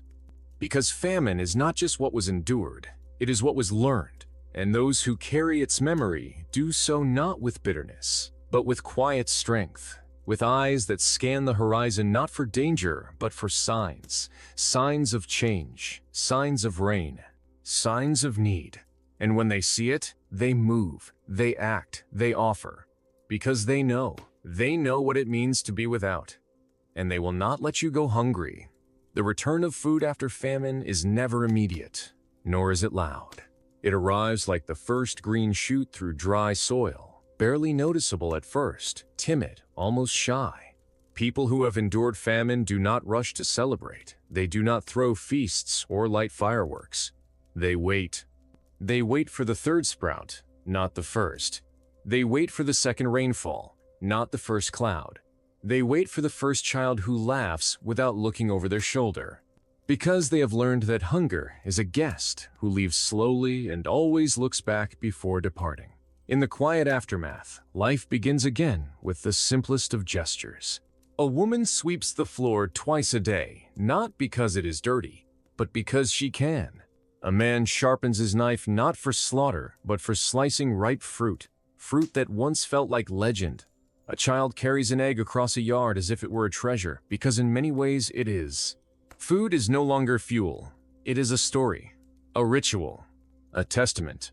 In villages that survive together, communal ovens are rebuilt before homes. The oven is the heart is the center, and from it comes more than bread, it comes belonging. In some places, people sing as they cook again, not for joy, but for memory. Songs that list ingredients, that repeat steps, that warn of substitutions. Songs that once kept people alive in winter are now sung in spring, passed from one generation to the next, not with pen and ink, but with steam and voice and patience. In northern Italy, elders teach their grandchildren how to stretch dough thin enough to read through, not because it's necessary, but because it once made flour last longer. In Mongolia, families return to fermented mare's milk, not just for taste, but because it kept them standing when all else fell. And in the American Dust Bowl, recipes scribbled on scraps of paper vinegar pie, lard biscuits, mock apple tart made from crackers are now framed in kitchens, not for flavor, but for memory. Because famine leaves behind a new kind of cuisine, one built not on abundance, but on adaptation. And that cuisine tells a deeper story, of boiled peels turned broth, of stale bread soaked in milk, of herbs grown on windowsills, not for garnish, but for survival. The flavors are subtle, the textures humble, but to those who know, every bite is layered with history. In Ethiopia, injera is made from teff, a grain so small it slips through the fingers like dust. During times of hunger, people learn to stretch it even thinner, to ferment it longer, to eat it slower. Now, even in times of plenty, that practice continues not from scarcity, but from reverence. In Korea, kimchi is buried again, not because there is no refrigeration, but because the act itself is grounding. It says, we remember, we prepare, we continue, and in Ukraine, where the Holodomor stole millions, wheat remains more than a crop. It is a symbol, a promise, a resistance. You can see it in the embroidery, in the songs, in the way people still touch a loaf before slicing. There are gestures that outlive disaster. They become culture. And culture, in this way, becomes resilience. Famine changes language too. Words once whispered now carry weight. Enough is no longer vague. It is counted. It is measured. It is shared. People speak more quietly about fullness. They do not brag about waste. They do not joke about hunger. Instead, they develop a new vocabulary, a vocabulary of care, of checking in, of noticing when someone eats slower than usual, of asking if someone has salt, not because they need it, but because salt once meant preservation, meant barter, meant the difference between surviving winter and not. And with this vocabulary comes a new form of hospitality, one that does not overflow the table but leaves room for seconds, for late arrivals, for the unexpected. Because famine taught them that food is not just what you eat, it is what you offer, what you save, what you remember. In Syria, displaced families share tea even when they have no sugar. because the gesture is sweeter than the drink. In Haiti, mothers mix water with peanut paste and call it gold, because naming something precious makes it so. In Bangladesh, fishermen return from sea and place one fish aside not for themselves, but for the neighbor who cannot fish anymore. These are the quiet economies that arise after hunger. Not economies of coin, but of kindness, of knowing, of remembering, and above all, of choosing. Because survival in the end is a choice made over and over again in kitchens and fields and markets and classrooms, a choice to teach, to share, to resist forgetting. And those who have made that choice once are more likely to make it again. They are not stronger, they are not braver, but they are softer. And that softness becomes strength. It becomes the hand that passes a bowl before eating, the eyes that scan a pantry not for what is missing, but for what might be given, the mouth that tastes slowly, that savors, that thanks. And so famine ends, not with a feast but with a whisper that says, "We are still here." When famine is over, the memory of it does not disappear with the return of crops or the sound of a market reopening. It lingers, invisible but thick in the air, a scent only some can still detect, a taste that lingers at the edges of comfort. For those who have truly known it, food never becomes casual again. Even decades later, when shelves are full and pantries overflow, they count the days until the next harvest. Not out of habit, but out of something deeper, an instinct that cannot be unlearned. In the quiet corners of gardens, seeds are still buried in jars, labeled with dates, dried and stored with reverence. Not because they expect failure, but because they no longer trust abundance blindly. In the hills of Anatolia, grandmothers braid onions and garlic not just for storage, but as symbols of vigilance.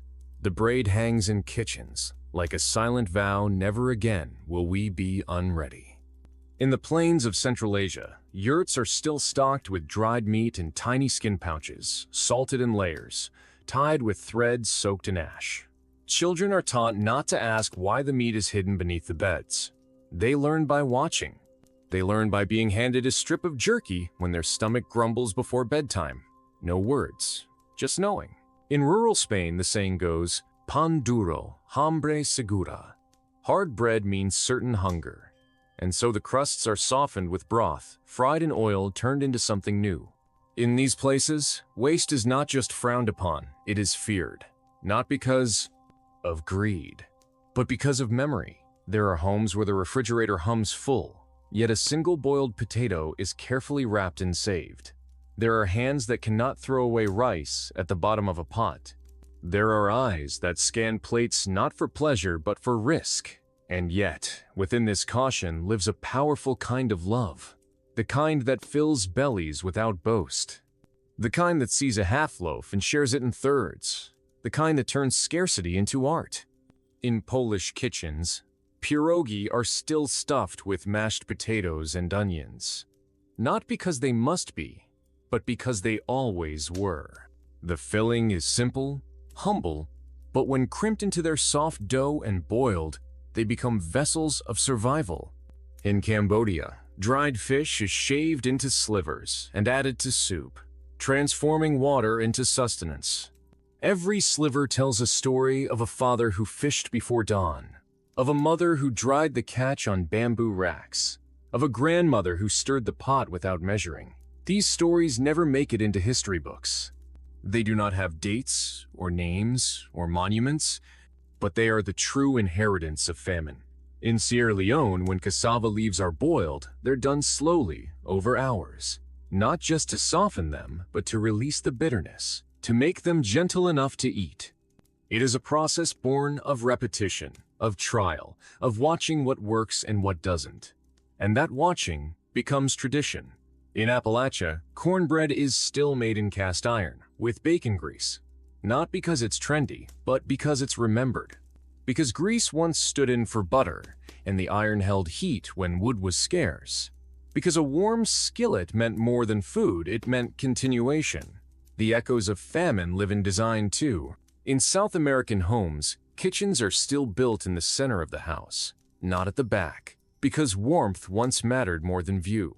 In Middle Eastern markets, spice is still sold in measured piles, shaped like pyramids, not for show, but because it preserved longer when stacked tight. And in old tenement buildings, the windowsills are wider, not for light, but because once they cooled milk in winter. You see, famine doesn't only alter the plate, it reshapes the world. It teaches that every item has potential, that every object has use, that nothing is too small to matter. A broken ladle can stir soup. A chipped bowl still holds grain. A bent nail still fixes a crate that stores dried apricots for the hard months. This way of thinking, of noticing, of saving, of planning is not poverty. It is power. In Haiti, peanut butter is made thick and salty, rolled into balls, dried in the sun. They are small, dense, and packed with energy. They are called bonbon pays, the country's candy. But they are more than that. They are tools, weapons against hunger, symbols of pride. In Laos, fermented bamboo shoots are buried in clay jars and left for months.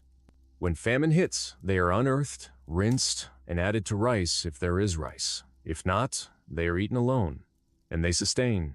Because food, in the hands of those who remember famine, becomes more than nutrition. It becomes memory.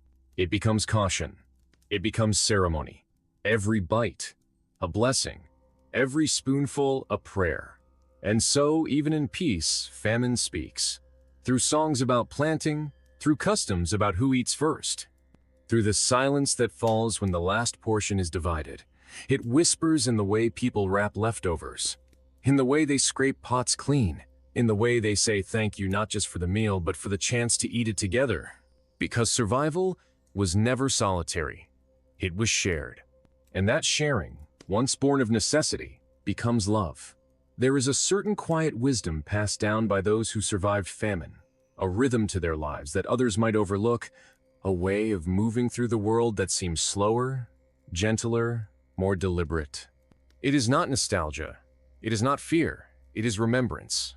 In the smallest of motions, rinsing rice twice instead of once, saving the water from boiled vegetables to feed the plants, folding napkins, and placing them carefully in a drawer rather than discarding them. You see the shape of survival etched in muscle memory. These gestures are never explained aloud. They are learned by watching, by being near, by being loved by someone who once went without. In Finnish households, porridge is still scraped from the bottom of the pot with a wooden spoon and eaten with gratitude, even when more food is waiting. In Iranian kitchens, the tadig, the crispy rice layer at the bottom of the pan, is revered, not just for its taste, but for its symbolism. The last, the leftover, the unexpected treasure. In Colombia, coffee grounds are sometimes boiled again, not because they must be, but because someone remembers when they had to. In every culture touched by famine, and that means nearly all, there remains a thread of humility, a quiet line drawn between abundance and waste. That thread is not shameful, it is golden. It binds generations, weaving memory into habit, grief into grace. And for those who carry it, there is no such thing as just a potato, just a bowl of soup, just one more bite. Everything is something. Everything counts. In Newfoundland, sailors used to eat hardtack softened with seawater and molasses, their teeth aching with every chew. Their hands blistered from fishing. The biscuit was never wasted. Today, a soft white roll at dinner might be ignored by many, but not by someone who remembers. In rural Malawi, children still sing songs about cassava and maize, their words playful, but rooted in instructions how to grind, how to soak, how to wait. These songs are as much survival manuals as they are lullabies. In East India, the practice of eating with your hands persists not just as tradition, but as connection, a reminder to touch your food, to know it, to feel its warmth before it disappears. Touch, like taste, becomes memory, and memory becomes armor, because famine teaches you that the world can change overnight, that markets can close, fields can dry, borders can harden, and the kindness of neighbors can become the only currency left. In the Philippines, banana leaves are still used as plates, not just for festivals, but because they once served as both tableware and wrapping. preserving food without refrigeration, without plastic, with nothing but sunlight and breath. In Nepal, women dry mustard greens in winter sun, storing them for the lean months. They are strung on twine, curled like old pages, sharp with salt and air. And when hunger comes, they are soaked, softened, and stewed, filling homes with the smell of perseverance. These are not desperate acts, they are devotional. And with them comes a kind of beauty, unspoken, unpolished, but deep. A beauty that says, I remember when I was empty. I remember when I was afraid. I remember what I promised myself if I ever made it through. And so I plant, I pickle, I portion, I preserve, because I said I would. In refugee communities across the world, gardens bloom in impossible places. On rooftops, in bathtubs, in broken shoes. Seeds travel farther than stories. And when they sprout, they tell the truth about survival, about movement, about hope. In Bosnia, during war, people made stoves from oil drums, baking bread in alleys, shielding flames with their own bodies. In Rwanda, sorghum beer was brewed even in silence, sipped slowly, not for celebration, but for remembering the taste of peace. And in every place touched by famine, there is someone, often a grandmother, sometimes a child, who knows exactly how many beans make a meal, who knows how to cook with smoke instead of fire, who knows how to stretch a handful of flour into an evening. These are not secrets, they are gifts. And when shared, they become resilience. In community centers, cooking classes for the newly arrived often become storytelling circles. A Burmese woman shows how to ferment fish sauce without power. A Syrian man explains how to keep yogurt alive through generations. A Sudanese boy teaches how to roast groundnuts with just sand and sun. And through these stories, a network is built, not of recipes, but of reverence. Because food is not just eaten, it is remembered. And those who remember carry the burden and the blessing. They carry the knowledge that famine is not always caused by drought. Sometimes it is policy, sometimes it is power, sometimes it is indifference. And so, survival becomes protest. A loaf of bread becomes a declaration. A seed becomes a promise. A meal becomes a ritual that says, you tried to take everything, but we are still here, still cooking, still sharing. Still singing over empty pots that will soon be full. Still whispering to the soil. Still believing in the return of rain. Still thanking the earth for every root. Still saving the last piece for someone who hasn't arrived yet. Because someone once did the same for us. And that is how people survive famine. The seasons do not ask if you are ready. They arrive with or without your consent, shifting the sky from warmth to gray. From harvest to stillness, from abundance to absence. For those who lived through famine, each seasonal change was a negotiation with hope and fear. Spring was not simply a beginning, it was a gamble. Would the seeds take? Would the rains return? Would the soil remember how to give? Summer was not leisure, it was labor. Every hour of sun demanded action, every inch of shade a brief reprieve. Autumn, for many, was the most sacred. The moment of truth. The weighing of what would be enough. The counting of jars. The stringing of roots from beams. The burying of sacks in cool ground. The checking of cellars, not once, but over and over, as if looking might make more appear. And then winter. Long, cruel winter. Where time stretched and light shrank. And the cold pressed itself into the corners of every home, every bone, every breath. In the far reaches of Siberia, families once fed each other bone broth made from reindeer joints boiled over and over, the steam fogging the windows until it felt like a dream. In Estonia, children were taught to sleep longer in winter, not because it was dark, but because sleeping meant fewer hours awake with hunger. In Finland, berries picked in summer were stored in pits lined with straw. Fermented slowly underground, turning tart, turning strange, but still giving something anything when nothing else grew. These cycles became religion, not of gods, but of rhythm. In Andean villages, the moon was tracked not for ceremony, but for planting. In the Sahel, the first frog song signaled millet time. In Appalachia, the shape of dogwood blooms meant it was safe to plant corn. Nature was not symbolic, it was a teacher, a partner, a warning. And so the people listened, closely, patiently, because those who had seen famine knew that missing a sign could mean missing a season, and missing a season could mean death. They learned to read the wind, to smell the rain, to hear the crunch of leaves as a clock ticking toward cold. But beyond this external world, famine also reshaped the inner seasons. The way people marked time changed. A child's growth was measured not in inches, but in meals. A marriage was celebrated not with rings, but with shared flour. A death was mourned with boiled grain, carefully portioned, so that sorrow would not become hunger too. In Ethiopia, during the worst times, families tied knots in cloth to count the days until the next relief. The cloth became frayed. The knots became sacred. In Vietnam, bamboo tubes filled with rice were hung outside homes, not as decoration, but as silent prayer. Let there be enough. And in Peru, small piles of salt were left on doorsteps, not for spirits, but for neighbors. Anyone could take. No one needed to ask. This was how famine carved new calendars. Calendars that did not begin in January or end in December. Calendars that began with a seed and ended with a bowl. In such worlds, people did not celebrate birthdays. They celebrated first fruits, first rains, first laughs after long silence. And in doing so, they learned to wait well, to wait with purpose.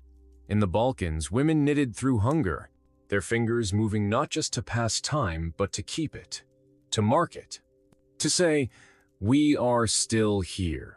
Loop by loop, row by row. In northern Canada, when the fish did not return, the elders told stories of times when the animals disappeared and came back again. They told them not to deny the present, but to promise the future. To say, we have seen this before. We have endured. We will endure again. And so endurance became a legacy, not a burden, but a gift, passed in whispers, in recipes, in silent gestures, in shared glances over empty plates. It said, I know what you are feeling. I have felt it too. Let us be hungry together so we may be full together. In many parts of the world, the scars of famine became architecture. In Rajasthan, stepwells dug centuries ago still fill with monsoon water, offering quiet, cool places where women once gathered not just to fetch water, but to trade seeds, stories, and hope. In Yemen, granaries are built high into cliffs, safe from war, safe from fire, reachable only by those who remember the path. In Switzerland, alpine villages built cheese huts far from town because preserving milk in secret was once the difference between life and loss. These are not monuments, these are instructions. Blueprints of survival carved in stone, passed hand to hand. And through them, people teach. They teach not by scolding or fearing, but by showing.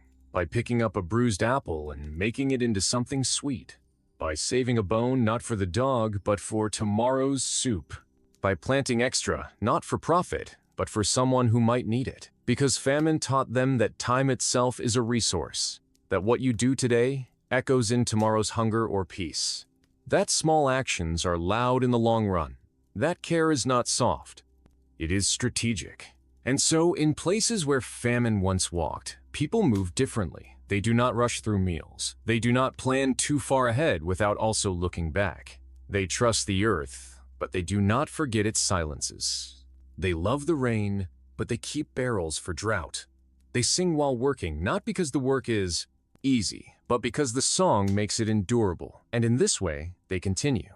Season after season, scar after scar, memory after memory, stitching a world where no one forgets, and where forgetting is the only real danger left. Famine leaves traces in places no historian records, in ways no census counts, in gestures so small they become invisible to those who do not know what to look for. It reshapes not only how people eat, but how they see the world, how they speak about the future, how they remember the past. It is found in the silence that follows the question, "Are you hungry?" and in the pause before someone answers.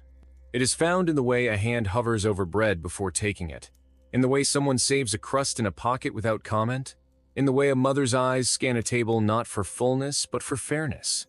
In the Sami lands, high above the Arctic Circle, reindeer herders still melt snow for tea, with a deliberateness passed down through hunger not because there is no water, but because the act itself connects them to ancestors who once had less. In the marshlands of Bangladesh, rice is grown in floating beds of water hyacinth, a technique born not of innovation alone, but of desperation transformed into wisdom.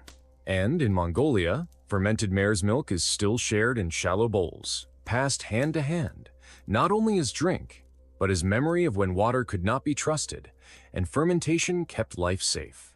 These practices are not quaint. They are not merely traditional. They are tools. Tools against forgetting. Tools that say, "This worked before, it may work again." Do not throw it away just because you are no longer starving. Because famine is not only an absence of food, it is also the erosion of options, of dignity, of time.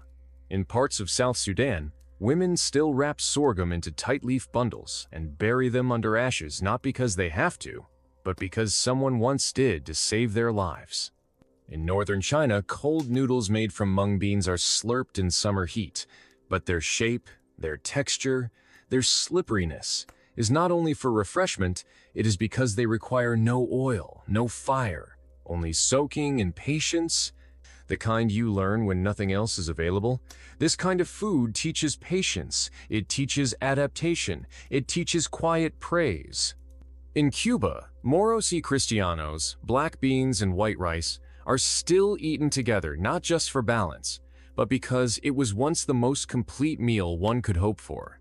In Haiti, griot spiced pork is marinated for days before frying, not for decadence, but because marination masked the scent of aging meat in lean times. The flavor is survival disguised as celebration. In Sicily, caponata eggplant stewed with vinegar and capers is eaten cold, designed to last days, made when nothing else could be kept.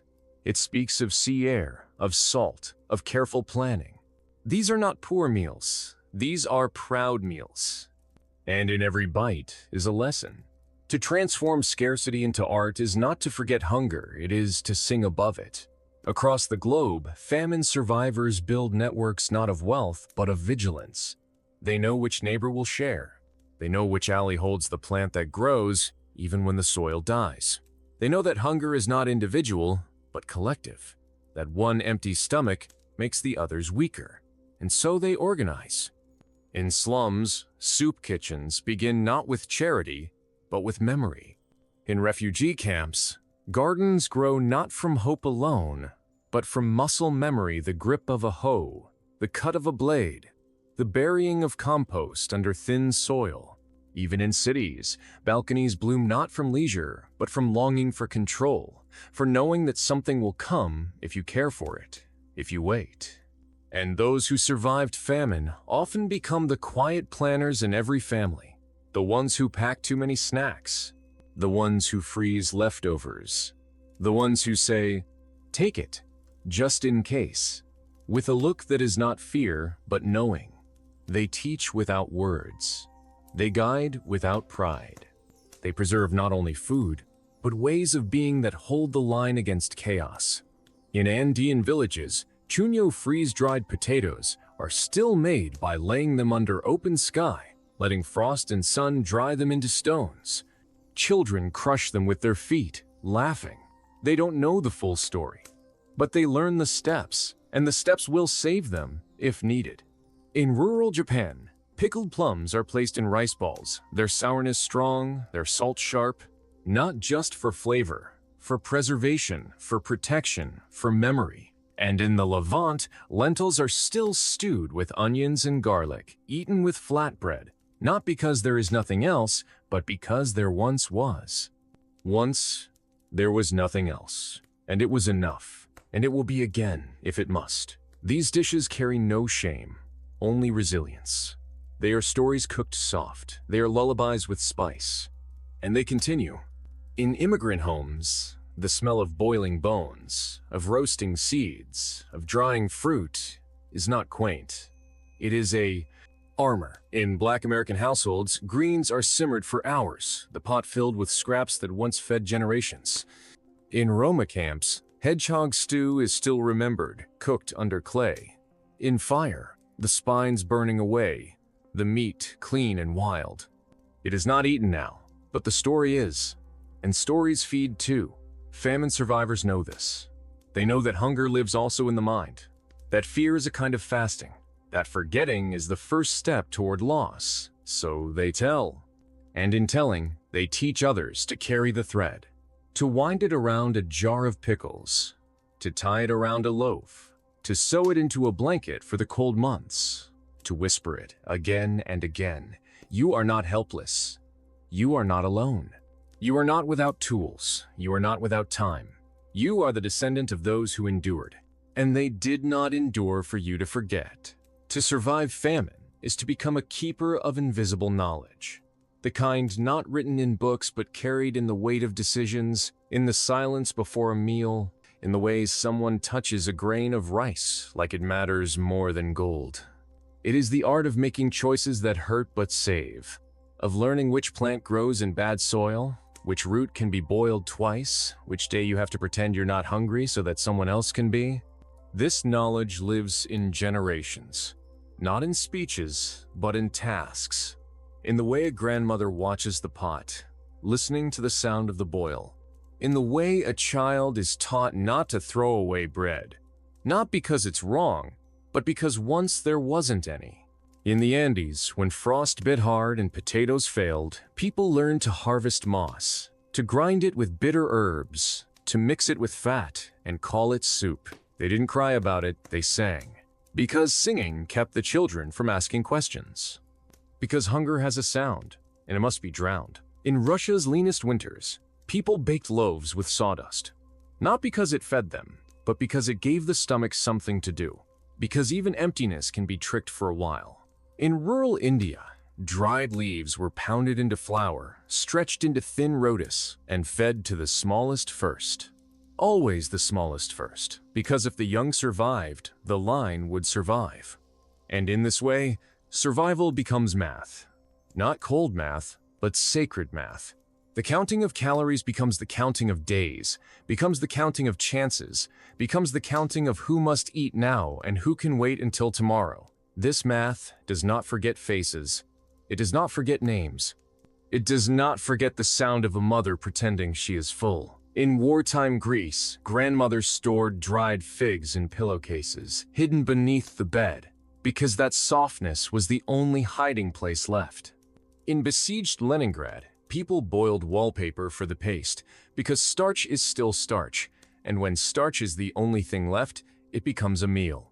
In Japan after the war, soup was made from weeds growing in the cracks of bombed streets, and children learned to chew slowly, not for manners, but to stretch time, to feel full longer. There is no romance in this, only memory. And memory is what famine survivors protect most, because they know forgetting is luxury. They know the taste of forgetfulness is sweet at first, but it leaves people unready, and the unready suffer most. So they prepare. Not with bunkers and fear, but with knowledge and kindness. In the Philippines, dried fish is salted not only to preserve, but to trade, because sometimes survival is not what you keep, but what you give away. In Tanzania, families store maize in clay pots, sealed with cow dung, not for nostalgia, but because it works, because it worked before, and it might need to work again. In Romania, sour cherry leaves are used to ferment pickles. Not because it's better, but because it's possible. And possibility is the only thing famine respects. These techniques are rituals, not of religion, but of resistance. Because to ferment is to say, I believe in tomorrow. To pickle is to whisper, this won't end me. To dry and store and seal and wait is to declare that hunger will not have the final word.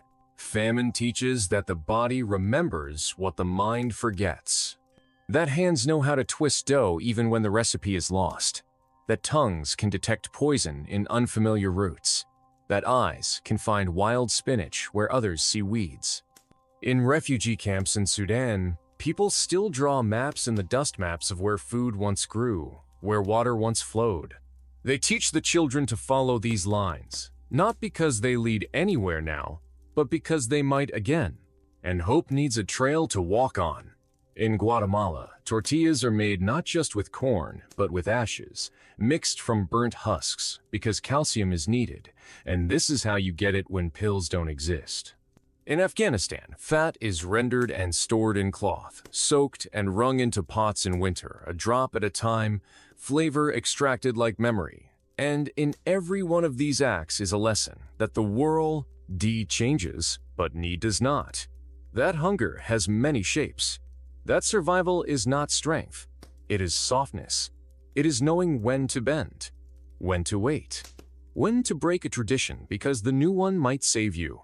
In modern cities, the survivors of past famines still plant herbs on windowsills, still boil bones for hours, still reuse tea leaves, still turn off lights when not needed, not from thrift, but from memory. Memory of when nothing could be wasted.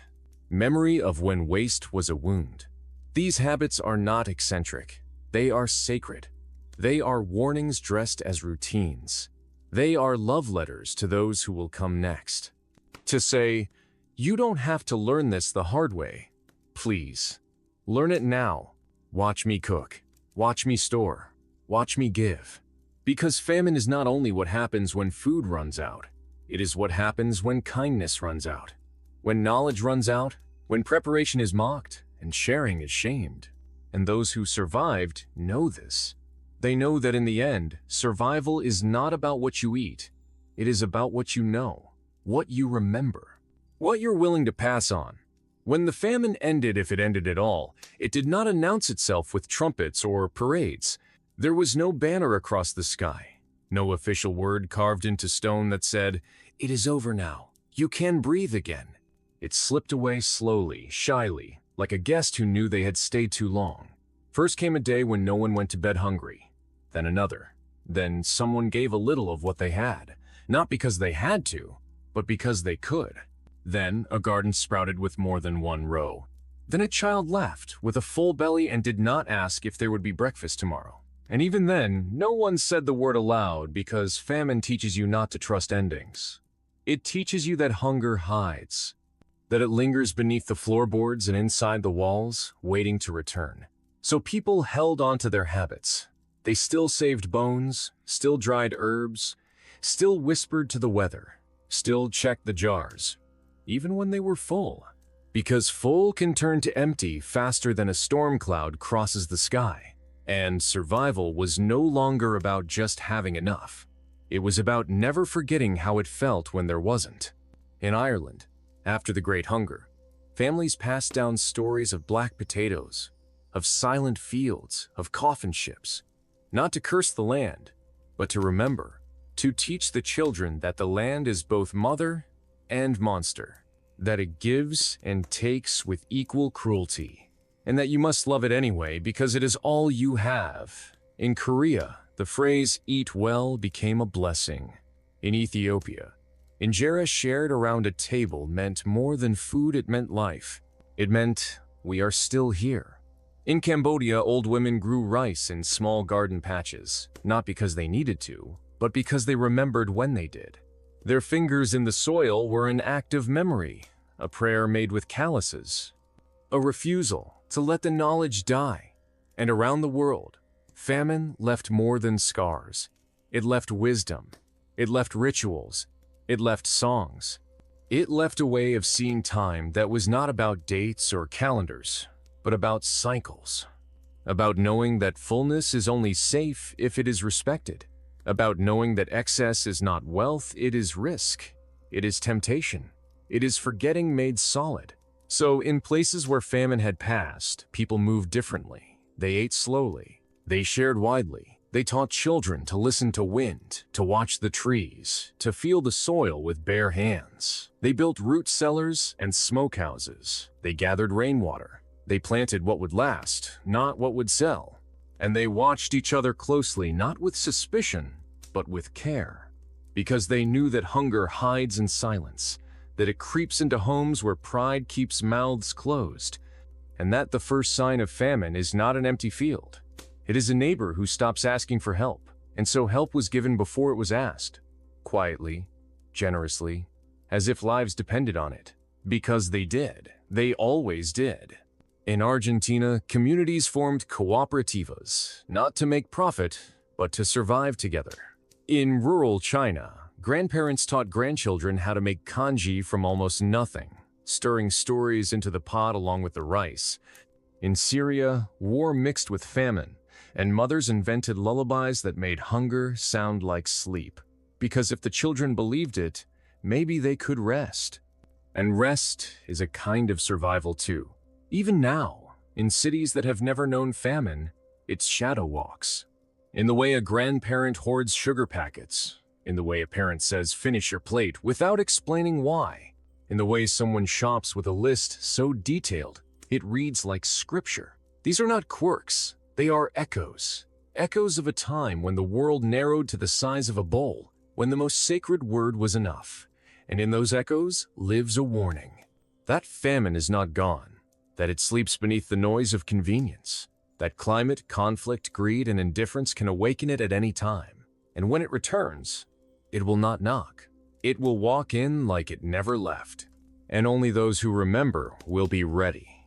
Ready not just with food, but with skills, with patience, with the kind of love that counts beans without resentment, that boils water for hours, that sits with someone and says, I know, I remember.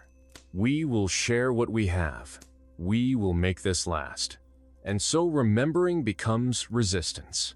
Resistance against the idea that comfort is permanent, against the lie that progress cannot be undone, against the illusion that hunger only happens to others. And it begins with a story, with sitting beside someone and saying, once we were hungry. This is what we did. This is what we learned. This is what we lost. And this is how we stayed alive. Not just with food, but with each other. They say famine ends when food returns, but those who have lived through it know better. Famine ends in waves, in murmurs, in memories that take years to uncoil from the body. Even after the land blooms again, even after markets fill with goods, even after laughter returns to kitchens, famine lingers in the way people look at full plates, at stored grain, at the sky. The end of famine is not marked by the first harvest. It is marked by the first day someone believes that harvest might come again. It is in the way a mother dares to plan a meal for next week. In the way a farmer plants without checking the clouds 3 times. In the way a child eats without glancing at someone else's portion. These are the signs, quiet signs, but real. In the wake of every famine, there is a long, silent rebuilding not just of homes or fields, but of trust. Trust in the land, trust in the seasons, trust in the self. And this rebuilding is rarely seen. It happens in corners, in routines, in habits formed in the dark and carried into the light. In the way someone still stores lentils in jars, even though the shelves at the store are full. In the way someone wraps leftovers and saves crumbs, even though the fridge hums with plenty. These acts are not superstition. They are scars with shape. They are prayers disguised as preparation. In parts of Eastern Europe, families still gather mushrooms in summer not because they need to, but because their ancestors did, because once, mushrooms meant the difference between sickness and survival. In Andean villages, potatoes are still dried and frozen on stone, crushed underfoot by children who do not yet know why it matters, only that their grandparents do. In Lebanon, za'atar is made with wild thyme, gathered by hand, crushed with salt, stored in cloth bags not because the market doesn't sell it, but because wild things were once the only things. And wild things still remember, and those who gather them still listen. Across generations, famine survivors pass down more than recipes. They pass down an ethic, a way of living that honors slowness, care, thrift, foresight. They are the ones who say, we'll save that for later, and mean it. They are the ones who know the weight of each bite, not in calories, but in days survived. In Vietnam, rice is never wasted, not a grain. Because during famine, each grain was counted. In Somalia, camel milk is treasured, shared even in small sips because it sustained generations. In Bolivia, maize is roasted and stored in gourds for months, not for tradition, but for memory, for the muscle of remembering.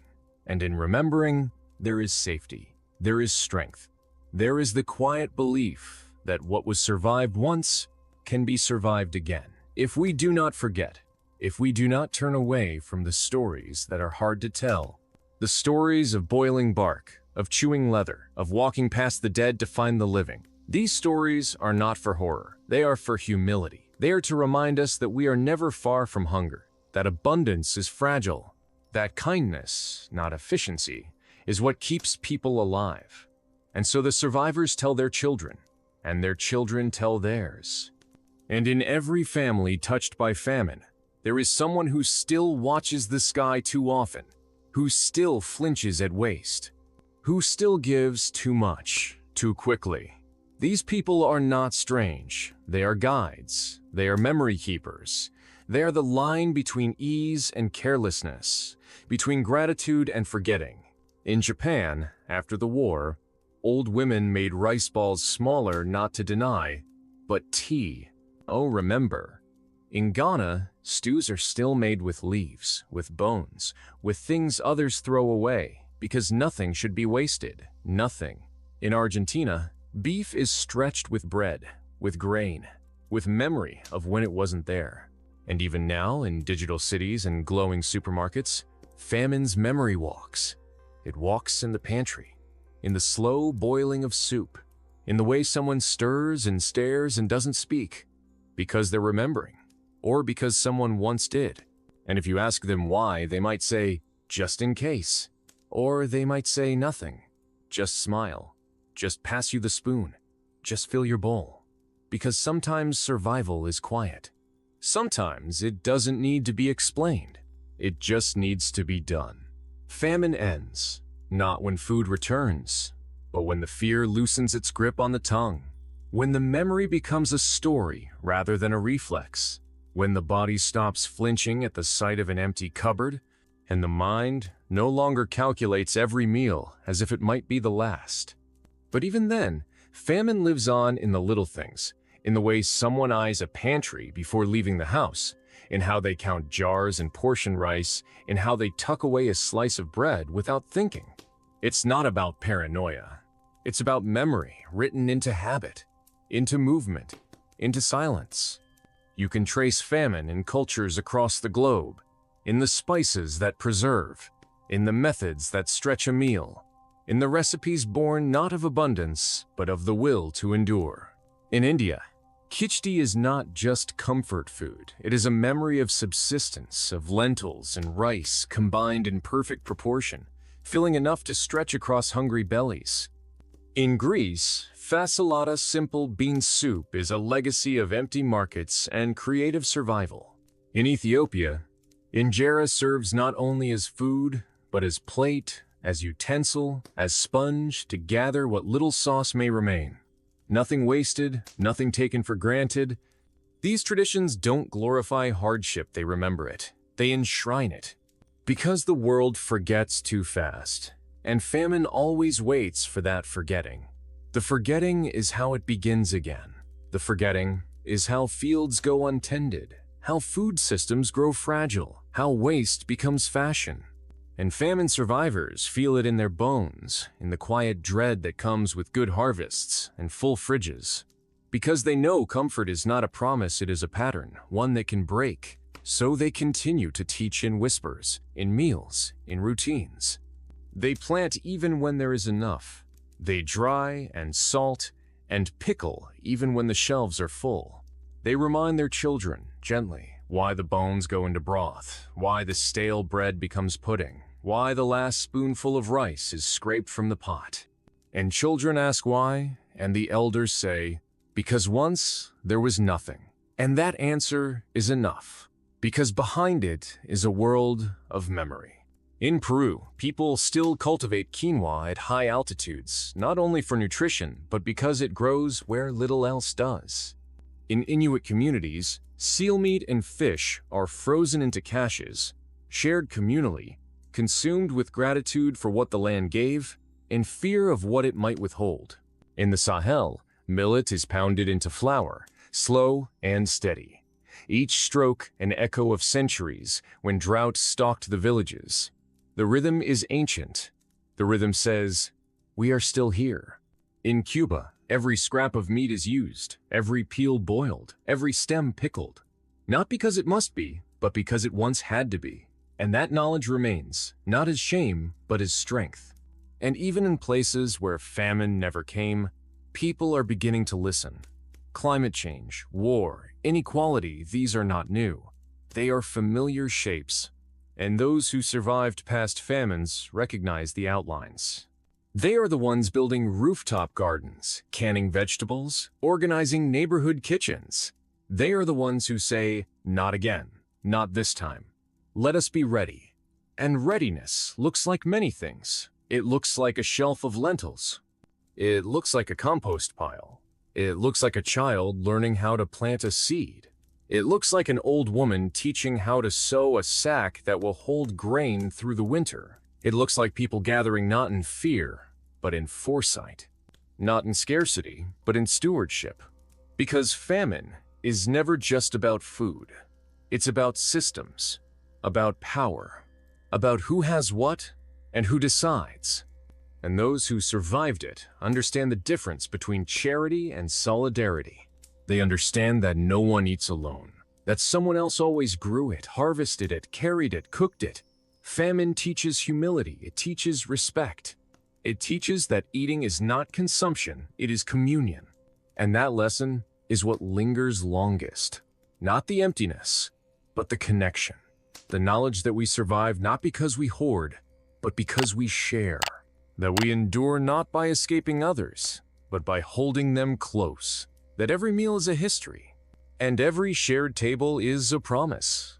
A promise to remember, a promise to prepare, a promise to care even when the hunger is not ours, especially then. Because that's when famine truly ends, not when no one is hungry, but when no one is forgotten, when the world remembers together. When the lessons of the past are not buried in silence, but offered like bread across generations. Take, eat, know this. And when the day comes again as it may, we will not be afraid. We will not be alone. We will survive, not because we were lucky, but because we were ready. Because someone taught us how. Because someone once said, "This is how we did it. This is how we lived."